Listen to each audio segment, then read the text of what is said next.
Hello guys, কেমন আছেন আপনারা সবাই? আশা করি আপনারা সবাই ভালো আছেন। আজকে আমরা গল্প শুনবো অ্যাম্বুলেন্স রহস্য 8 নাম্বার পর্ব। যাই হোক, দেরি না করে চলেন আমরা অ্যাম্বুলেন্স রহস্য 8 নাম্বার পর্বটা শুনে আছি। হেল্পার রিয়াজের পাশে না থেকে ওই লোকটার সাথে কি যেন আলাপ শুরু করছে। রিয়াজ সেদিকে মন না দিয়ে চাকা খুলতে থাকে। এদিকে হেল্পার ওই লোকটাকে ভুলিয়ে ভালিয়ে মদের বোতলটা বের করে আনে। অ্যাম্বুলেন্স থেকে একটা গ্লাস নিয়ে হেল্পার আর ওই লোকটা মদ্যপান শুরু করলো। রিয়াজ চাকা খোলা শেষে সেদিকে তাকায় আর দেখে হেল্পার সহ লোকটা মদ খাচ্ছে। রিয়াজ বসা থেকে উঠে চলে আসে ওদের কাছে। এরপর মদের বোতলটা হাতে নিয়ে বলে, আমি চাকা খুলেছি, ভালোভাবে নতুনটা লাগিয়ে দাও। হেল্পার ব্যাপারটা মাইন্ড করে না, কারণ সে যথেষ্ট খেয়ে নিয়েছে। সে উঠে চলে যায় চাকা লাগাতে। রিয়াজ মদের বোতল থেকে কিছু মদ গ্লাসে ঢালে, তারপর গ্লাসটি দেয় লোকটার হাতে। লোকটা গ্লাস হাতে নিতে না নিতে রিয়াজ পুরো মদের বোতল উপরে তোলে আর গড়গড় করে সব খেতে শুরু করলো। লোকটা হাঁ করে তাকিয়ে আছে রিয়াজের দিকে। হেল্পার নিজেও অবাক। রিয়াজের দিকে দুজনেই বড় বড় চোখ করে তাকিয়ে আছে। রিয়াজ মদের বোতল শেষ করে সোজা হয়ে দাঁড়ায়। এরপর বোতলটা পাশের বিলে ফেলে দিয়ে লোকটাকে বলে, কি খাবেন না? এদিকে দেন, বলে উনার হাত থেকে গ্লাসটাও নিয়ে নেয় আর সেটিও গিলে ফেলে। লোকটা শুধু অবাক হয়ে রিয়াজের কান দেখে গেল। হেল্পার ধীর স্বরে বলে, সারা তো পাক্কা মালখোর। হেল্পার চাকা লাগাতে ব্যাস। লাশের সাথে আসা লোকটা অভিমান করে রাস্তার পাশে বসে সিগারেট খাচ্ছে, যদিও সেও প্রচুর মাতাল। রিয়াজ হেলে দুলে রাস্তার পাশে আসে। এরপর একটা সিগারেট জ্বালিয়ে গান গাইতে লাগলো। তখনই ঘটে কিছু অস্বাভাবিক ঘটনা। আচমকা হেল্পারের চিৎকার শুনে রিয়াজ দৌড়ে আসে। লাশের সাথে আসা লোকটাও আসে। হেল্পারের চোখে ভয়, মাটিতে শুয়ে আছে আশ। রিয়াজ হেলে দুলে হেল্পারের কাছে এসে বলে, কি হয়েছে, চিল্লাও কেন? হেল্পারের চোখের দিকে তাকালেই বোঝা যায় সে কিছু একটা দেখে ভয় পেয়েছে, যেন তার সব নেশা উড়ে গেল। ভয়ার্ত স্বরে হেল্পার রিয়াজকে বলে, অ্যাম্বুলেন্স আচমকা নড়ে উঠেছে, আপনারা তো ওখানে। অ্যাম্বুলেন্স নাড়ালো কে?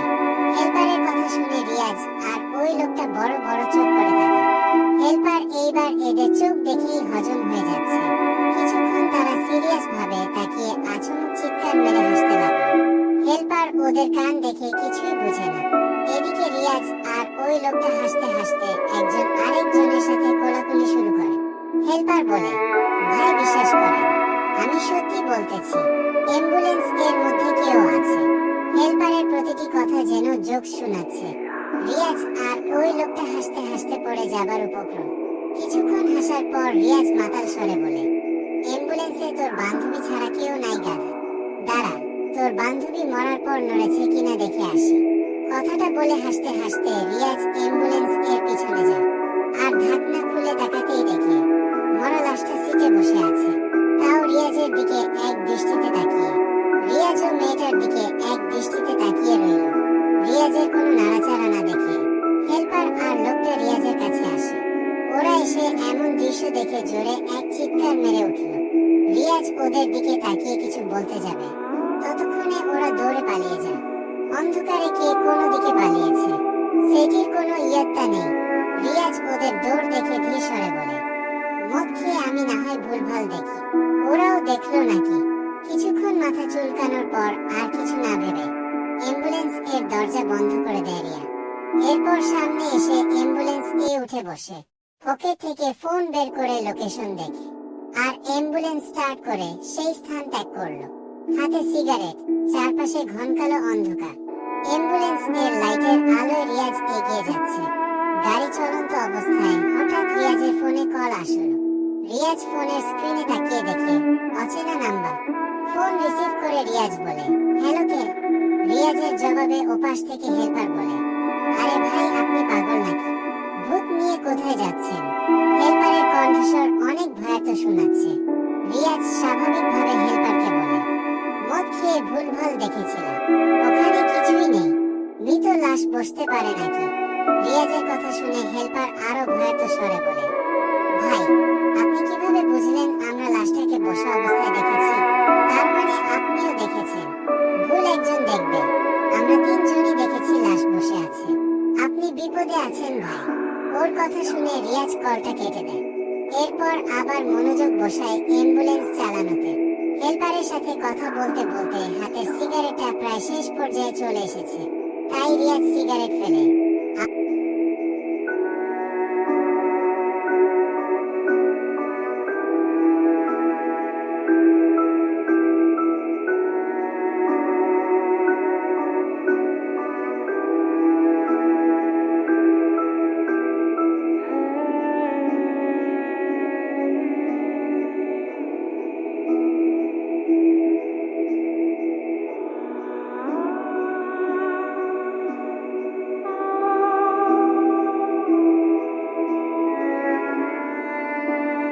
ঘটনার ঠিক 3 ঘন্টা বাদে রিয়াজ ফেনীতে প্রবেশ করল।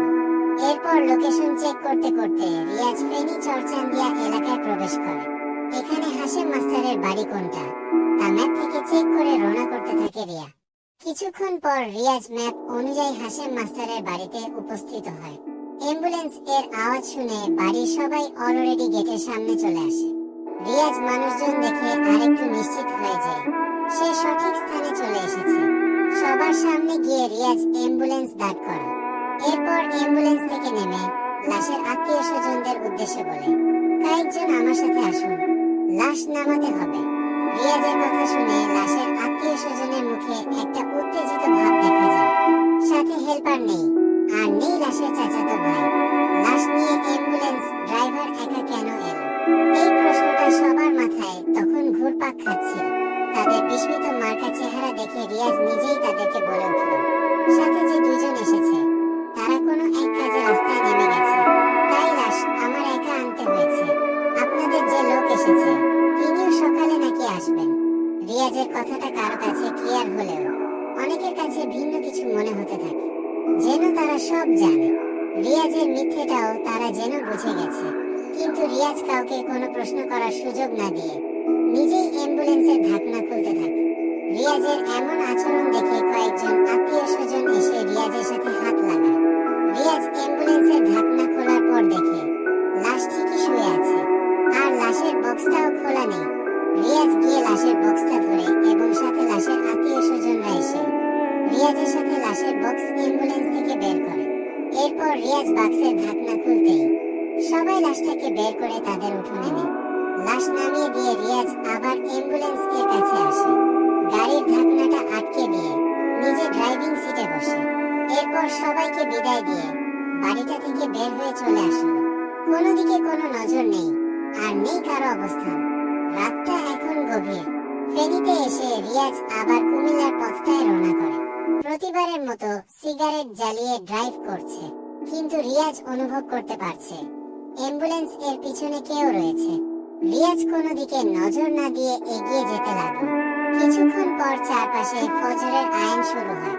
আইনের ধ্বনি রিয়াজের কান অব্দি আসতেই রিয়াজ একটা দীর্ঘশ্বাস ফেলে।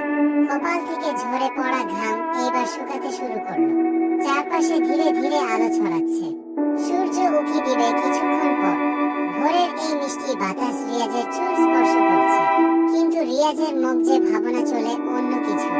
সকাল 06:01-2 রিয়াজ সেই দোকানের কাছে আসে। হেল্পার দোকানের সিটে ঘুমাচ্ছে। রাস্তার পাশে অ্যাম্বুলেন্স দাঁড় করিয়ে রিয়াজ নেমে পড়ে। এরপর দোকানে গিয়ে দেখে দোকানি বসে বসে কোরআন তেলাওয়াত করছে। রিয়াজকে উপস্থিত হতে দেখে দোকানি একটু স্থির হয়। রিয়াজ দোকানির উদ্দেশ্যে বলে, চা হবে? দোকানি মুচকি হেসে উত্তর দিল, জি ভাই। স্যার। রিয়াজ সিটে না বসে হেল্পারকে ডাকতে শুরু করলো। হেল্পারের পরিচিত দেখে দোকানি রিয়াজকে বলে, ভোরে এসে দেখি উনি সিটে ঘুমাচ্ছে, কয়েকবার ডেকেছি আমি, উঠে না। রিয়াজ দোকানির কথা শুনে কোনো জবাব দেয়নি। হেল্পারকে ধাক্কা কয়টা মারতেই সে লাফিয়ে উঠে। রিয়াজ এইবার গিয়ে সিটে বসলো। এদিকে হেল্পার রিয়াজকে দেখতে পেয়ে বলতে লাগলো, আপনি আসছেন তাহলে? রিয়াজ মাথা নাড়িয়ে হ্যাঁ সূচক ইঙ্গিত দিল। হেল্পার আবার বলা শুরু করে, লাশের সাথে আসা ভাইটা আমাকে একা রেখে চলে গেছে। হেল্পারের কথা শুনে রিয়াজ বলে, এত রাতে গাড়ি কোথায় পেয়েছে সে? হেল্পার রিয়াজের প্রশ্নে আবার বলে, গ্যাস নেওয়ার সিএনজিতে গেছে। এক ড্রাইভার ফেনী যাচ্ছিল গ্যাস আনতে, উনাকে 500 টাকা দিয়ে রিজার্ভ করেছে। হেল্পার তার কথা শেষ করতেই দোকানি চা নিয়ে এসেছে। রিয়াজ আর হেল্পার চায়ের কাপ হাতে নিল। চা খেয়ে বিল পরিশোধ করে নেয় রিয়া। এরপর হেল্পারকে নিয়ে রওনা করে ঢাকাতে। যদিও মাঝপথে হেল্পার অনেক কথা জিজ্ঞেস করেছিল, রিয়াজ তার সব কথাকে এড়িয়ে গেছে, অর্থাৎ কথা ঘুরিয়ে দেয়। প্রায় 2 ঘন্টা 4-8 মিনিট বাদে রিয়াজ অ্যাম্বুলেন্স নিয়ে হাজির হয় হসপিটাল। বাহিরে গাড়ি দাঁড় করিয়ে রিয়াজ হেল্পারকে বলল, বসকে জানিয়ে আসো, আমি চায়ের দোকানে আছি। কথাটা বলে রিয়াজ গাড়ি থেকে নামে আর সোজা চলে যায় চায়ের দোকানে। হেল্পার গাড়ি থেকে নেমে ঢুকে যায় গেটে।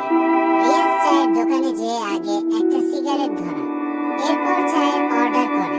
কিছুক্ষণ বাদে হসপিটাল থেকে বের হয় কালাম সাহেব। গেট থেকে বেরিয়ে সোজা উপস্থিত হয় রিয়াজের কাছে।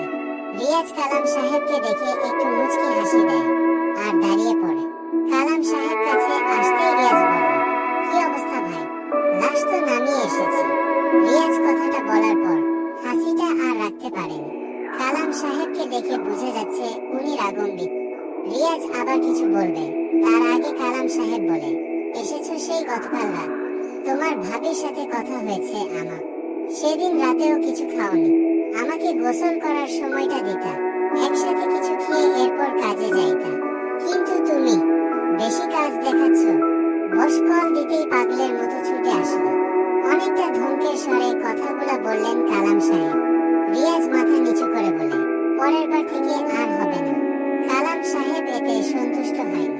উনি আবার ধমকের স্বরে বললেন, আর আমি যে এতগুলা কল দিলাম, রিসিভ করনি কেন? হেল্পারকে যখন কল দিলাম, সে বলল তুমি তাকে মাঝ রাস্তায় রেখে লাশ নিয়ে চলে গেছো। খুব দায়িত্ববান হয়ে গেছো, তাই না?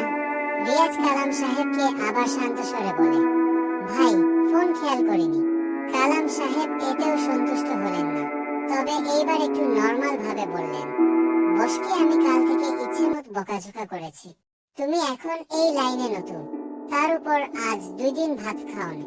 কি দরকার ছিল রাতে লাশ টানা? আর হেল্পারের মুখে মাত্র শুনে এলাম সব।